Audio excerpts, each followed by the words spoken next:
Good morning, everyone. I hope that my today's presentation will help you to understand the significance of the title of Mahasveta Devi's short story Draupadi and also will help you to write an answer on it. The title that I have given to my today's presentation is, I quote, "How can anyone have an unlisted name?" Unquote. Politics of naming in Mahasveta Devi's Draupadi.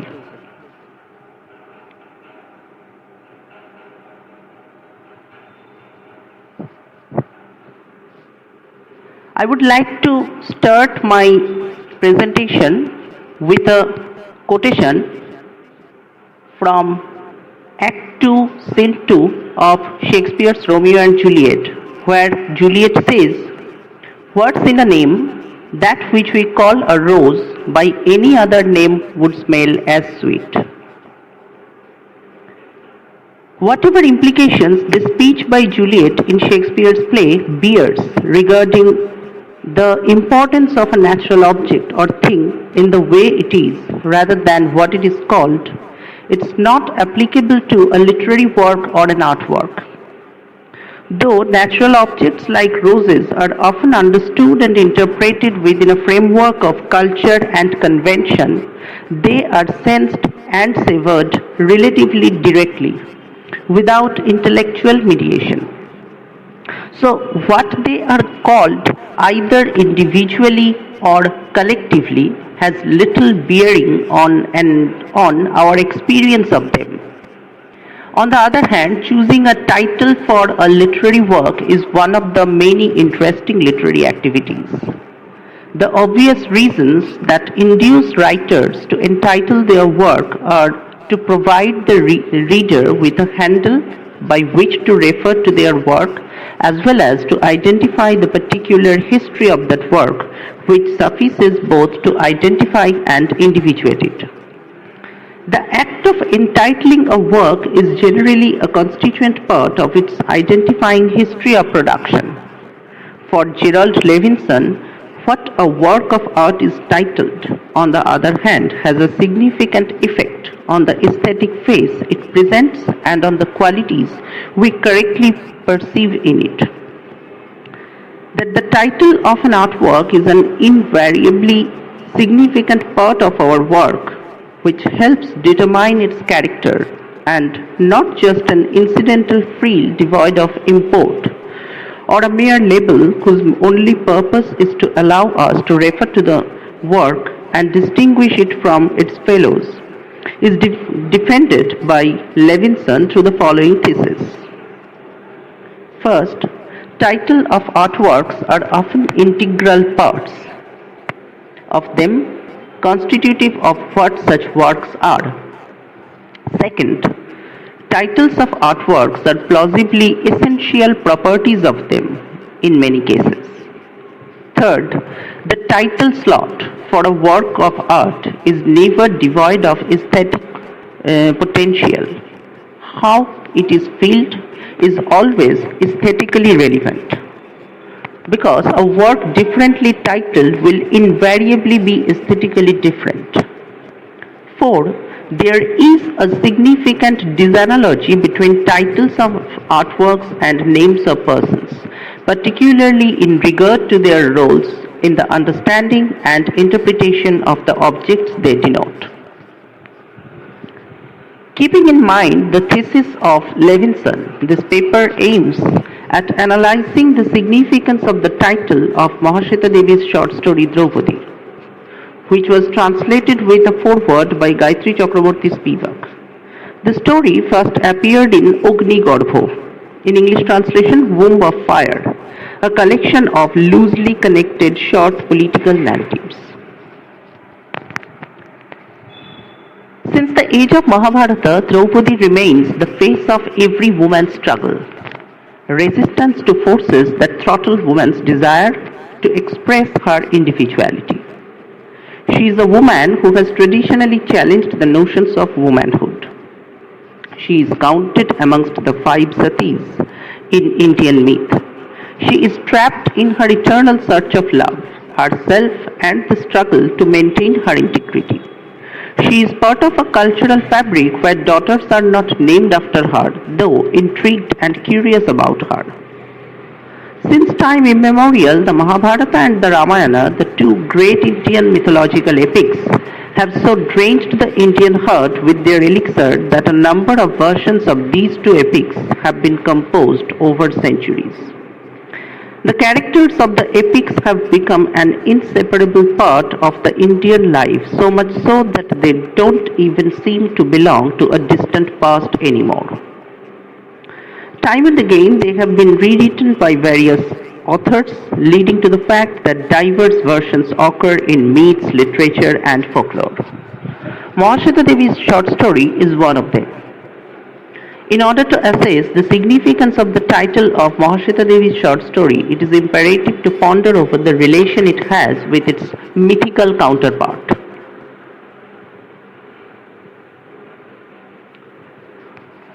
Mythical literature depends upon, incites even perpetual acts of reinterpretation in new contexts, a process that embodies the very idea of appropriation.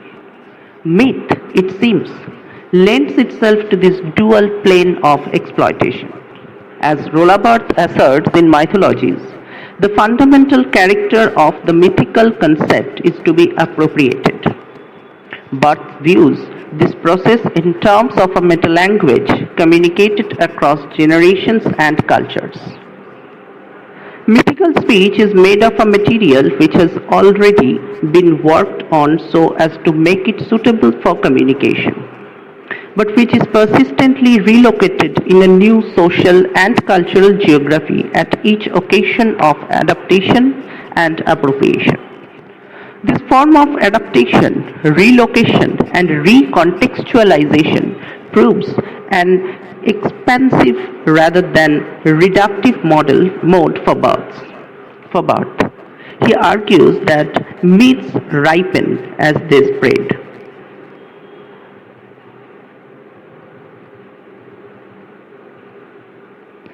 But a myth is never transported wholesale into its new context. It undergoes its own metamorphosis in the process. Myth is continuously evoked, altered, and reworked across cultures and across generations. To cite Barthes again, there is no fixity in mythical concepts that can come into being, alter, disintegrate, disappear completely.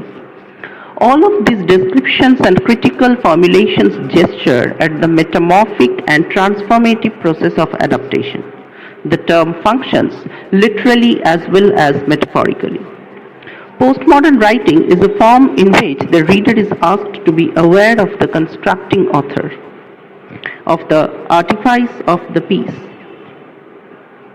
What mythical appropriations facilitated, therefore, is a means for contemporary authors to carry their self-conscious investigations into the artistic process.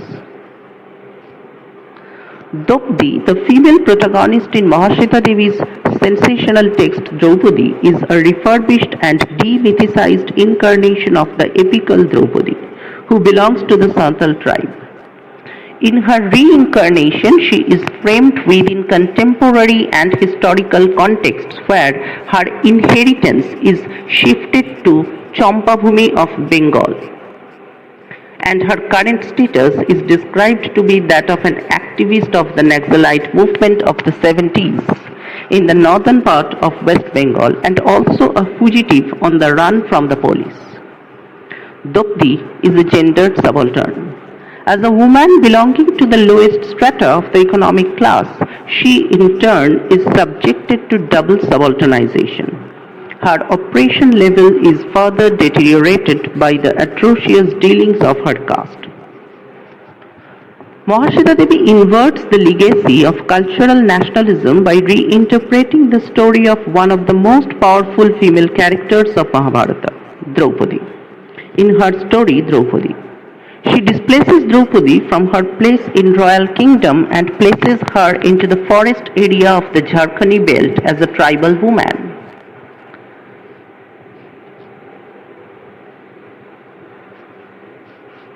Mahasveta reinterprets the tragic incident of Draupadi's disrobing, one of the famous episodes of the cultural religious text.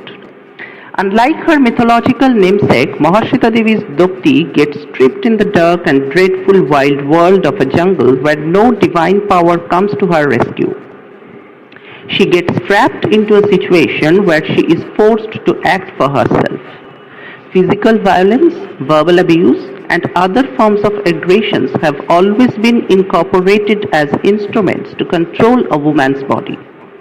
It is always the woman's body that is both the object of desire and the subject of control. Draupadi, as she is apprehended, tortured, gang raped, brutalized all through the night, neither expects nor receives salvation from any quarter. She doesn't wash, nor allows the rapists to clothe her the next morning. By disallowing her torture, rape, and nakedness to intimidate her, and instead by using these as weapons to insult and browbeat the enemy, Draupadi inverts the whole system of significations that the epic is based upon. This particular episode of Mahabharata assigns sexual assault and nakedness, that is, shame, loss, and fear, to consolidate the manipulations of power.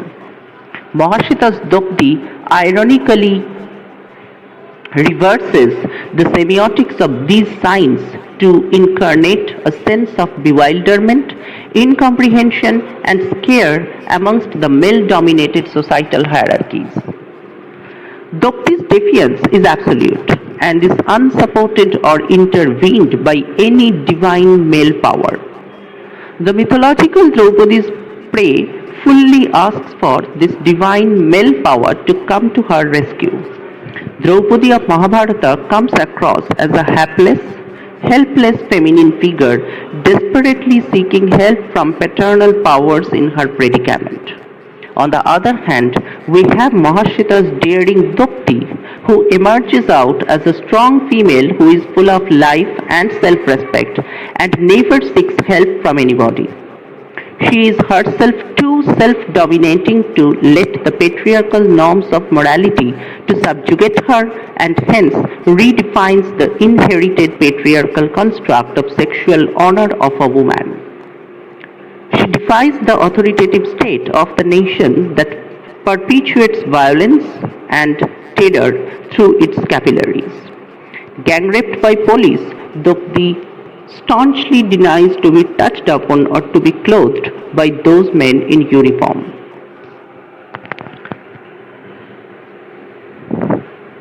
In her redepiction of Draupadi, Mahasveta not only localizes her name, that is, Draupadi is desanskritized and vernacularized to Draupadi, but also indigenizes her location. Her Draupadi is the queen of jungles, an offspring of Mother Nature, and thus her love for freedom and disregard attempts to control and curtail forms an integral part of her basic instincts.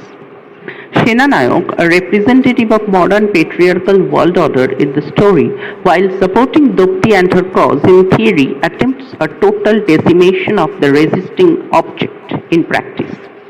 After disrobing Draupadi with his strategies of maneuvering, Senanayok orders her making. Draupadi's abuse doesn't stop short at the dignified, refined limits of an attempted Vastroharan, an act of forced disrobing of the epic variety. It entails an absolute, I quote, making of her exercised over a billion moon, a million light years. Draupadi, the short story, beautifully outperforms the epic in terms of the ravages which are incorporated as well as borne upon by the victim.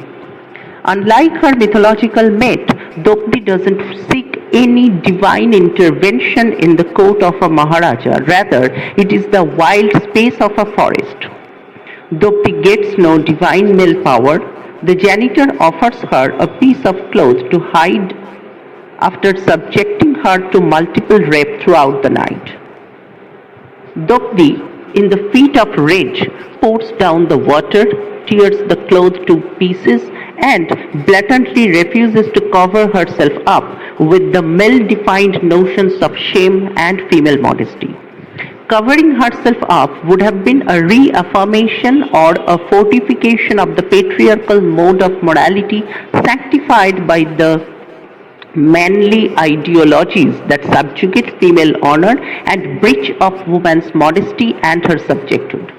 Spivak reinstates the power of Draupadi when she, I quote, acts in not acting. However, the effectiveness of Draupadi's resistance is not the refusal to act, but the refusal to act predictably. She redefines the conventional sexual honor of a woman when she comes out naked and confronts Shenanayok. Unlike the mythological Draupadi, she resists guilt, fear, shame, or servility that are typically associated with the discourse of her, I quote, making. In Shame and Servility, Draupadi challenges the ravager to, I quote, counter her. And instead of lamenting over the respectability, she steps ahead and boldly questions the masculinity of the so-called patriarchal construct. I'm giving here a long quote from the text. Draupadi's black body comes even closer. Draupadi shakes with an indomitable laughter that Shenanayok simply cannot understand. Her ravaged lips bleed as she begins laughing. Draupadi wipes the blood on her palm and says in a voice that is as terrifying, sky-splitting, what's the use of clothes?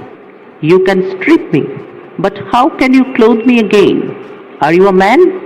She looks around and chooses the front to spit a bloody gab at and says, there isn't a man here that I should be ashamed.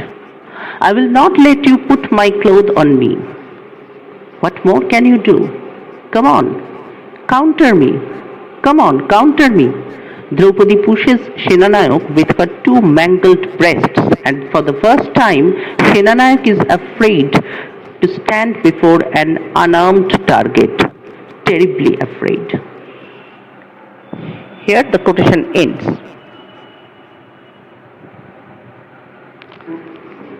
This blatant action of Draupadi completely dislocates and belittles the disciplined resistance displayed by Draupadi's lamentations as she attempts to awaken the masculine powers of the great patriarchs in the grand Mahabharata. In this startling metamorphosis of the powerless tribal woman who confidently challenges the patriarchal power of a ruthless post-colonial nation-state embodied in the character of Shenanayok, is a true message to our society. Draupadi confronts Shenanayok, collapses his false masculinist pride and challenges him to counter her. Draupadi appears like a victim, but her actions make her an agent. The binary of victim and agent fall apart as Draupadi deftly violates from victimhood. As she stands instantly naked before her mongers, Draupadi manages to wield her raped body as a weapon to terrify them. By refusing the disciplining power of shame scripted into the act of rape, Draupadi becomes, in the words of Mahasveta Devi's translator, Gayatri Chakraborty Spivak, a, I quote, terrifying super object, unquote. The terrific characterization of Draupadi proves two undeniable facts before the readers. The subaltern and oppressed woman can be represented in imaginative writing, and she can be represented as an agent.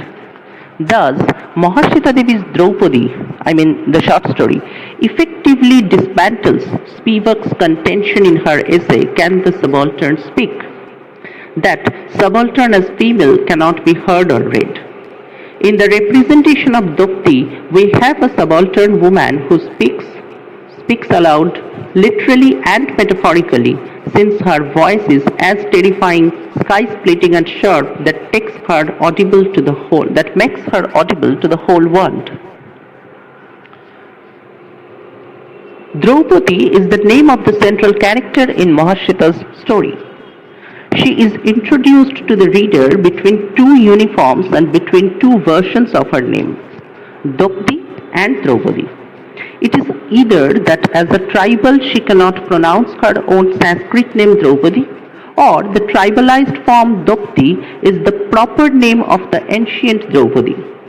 She is on a list of wanted persons, yet her name is not on the list of appropriate names for the tribal women. How can anyone have an unlisted name? The ancient Draupadi is perhaps the most celebrated heroine of the Indian epic, the Mahabharata, one of the cultural credentials of the so-called Aryan civilization of India. The tribes predate the Aryan invasion. They have no right to heroic Sanskrit names. Neither the interdiction nor the significance of the name, however, must be taken too seriously.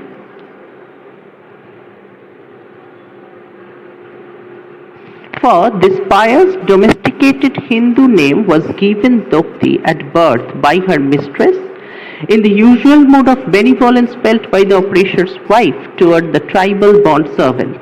It is the killing of this mistress's husband that sets going the events of the story. And yet on the level of the text, this elusive and fortuitous name does play a role. To speculate upon this role, we might consider the Mahabharata itself in its colonialist function in the interest of the so-called Aryan invaders of India. It is an accretive epic where the sacred geography of an ancient battle is slowly expanded by succeeding generations of poets, so that the secular geography of the expanding Aryan colony can present itself as identical with it and thus justify itself. The complexity of this vast and anonymous project makes it an incomparably more heterogeneous text than the Ramayana. Unlike the Ramayana, for example, the Mahabharata contains cases of various kinds of kinship structure and various styles of marriage. And in fact, it is Draupadi who provides the only example of polyandry, not a common system of marriage in India. She is married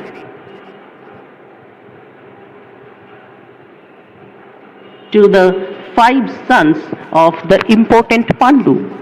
Within a patriarchal and patronymic context, she is exceptional, singular in the sense of odd, unpaired, uncoupled. Her husbands, since they are husbands rather than lovers, are legitimately pluralized. No acknowledgement of paternity can secure the name of the father for the child of such a mother. Mahasveta's story questions this, I quote, singularity by placing Draupadi first in a comradely, activist, monogamous marriage and then in a situation of multiple rape.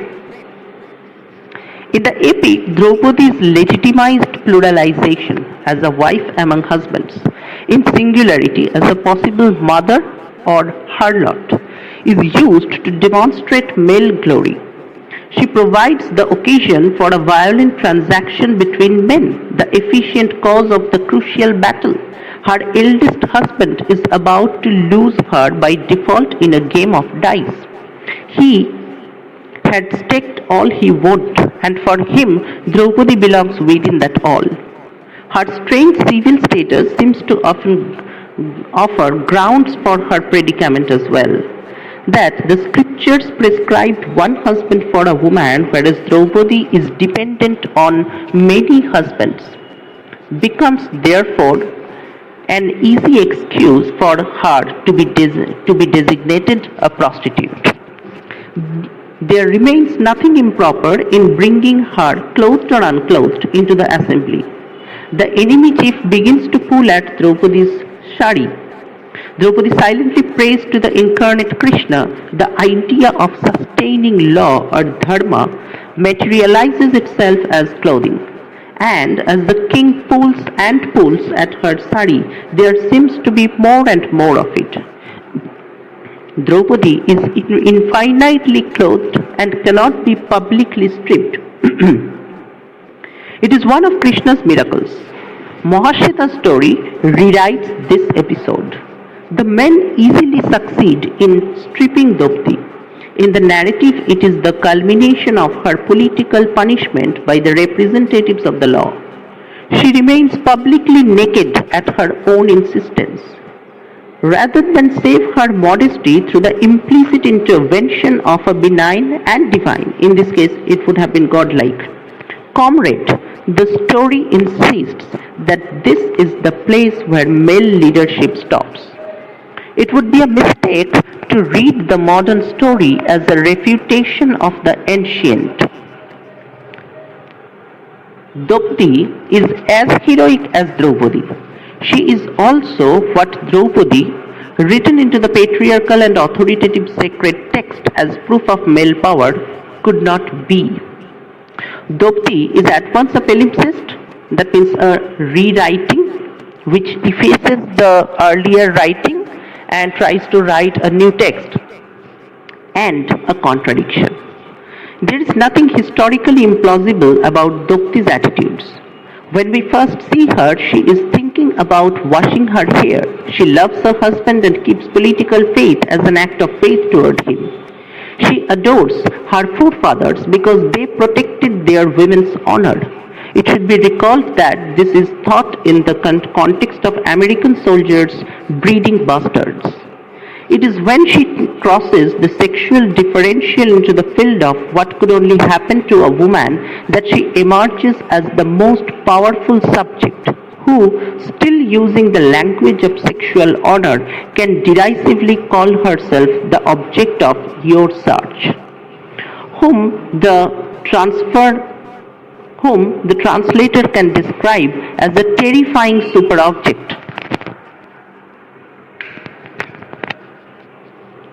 An unarmed target. As a tribal, Draupadi is not romanticized by Mahasveta. Once Draupadi enters in the final section of the story, the postscript area of lunar flux and sexual difference, she is in a place where she will finally act for herself in not acting. In challenging the man to counter or encounter her as unrecorded or misrecorded objective historical monument. The army officer is shown as unable to ask the authoritative ontological question, "What is this?" In fact, in the sentence describing Draupadi's final summons to the Sahib's tent, the agent is missing. Here we can find in this an allegory of the woman's struggle within the revolution in a shifting historical moment.